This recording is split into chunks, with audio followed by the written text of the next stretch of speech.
సాతాను ఎందుకు ఉన్నాడు? దేవుడు ఎందుకు నాశనం చేయలేదు? మనం ఒక ప్రశ్న ఎప్పుడు అడిగి ఉంటాం.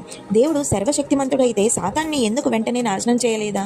ఎందుకు ఆయన ఇంకా బ్రతికే ఉన్నాడు, ఇంకా ప్రపంచాన్ని మోసగిస్తున్నాడు? మరి సాతాను మొదట ఎవరు? బైబిల్ చెబుతోంది సాతాను ఒకప్పుడు దేవుని సృష్టించిన దేవదూత. యెహెజ్కేలు 28, యెషయా 14లో మనం చూడవచ్చు. కానీ అతని గర్వం వల్ల దేవుని స్థానంలో కూర్చోవాలని అనుకున్నాడు. అందుకే పరలోకం నుండి త్రోసివేయబడ్డాడు. మరి దేవుడు వెంటనే ఎందుకు నాశనం చేయలేదు? ఒక కారణం, దేవుని న్యాయం స్పష్టంగా కనబడాలి. ఒకవేళ దేవుడు వెంటనే సాతాన్ని నాశనం చేస్తే మిగిలిన దేవదూతలు, మనుషులు ఏమని అనుకునేవారు? దేవుడు కేవలం శక్తితో రూల్ చేస్తున్నాడు, ప్రేమతో కాదు అని. అందుకే దేవుడు సాతానుకి కొంతకాలం స్వేచ్ఛ ఇచ్చాడు, తన ప్రణాళికలు ఎక్కడికి దారి తీస్తాయో అందరికీ తెలియజేయడానికి.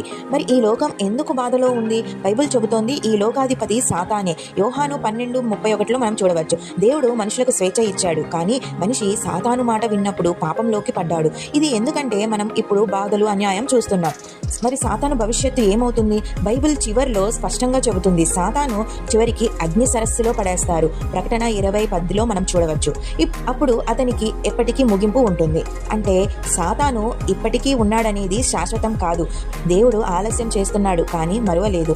దేవుడు ప్రతి ఒక్కరికి ఒక అవకాశం ఇస్తున్నాడు, సత్యాన్ని తెలిసి ఆయన వైపు తిరిగేలా. కాబట్టి మనం ఏం చేయాలి? మోసపోకండి, దేవుని వాక్యంలో నిలబడండి, ప్రార్థనలో బలంగా ఉండండి. సాతాను ఇంకా ఉన్నాడు, కానీ ఎక్కువ కాలం కాదు. చివరి విజయం దేవునిదే. హల్లెలూయా.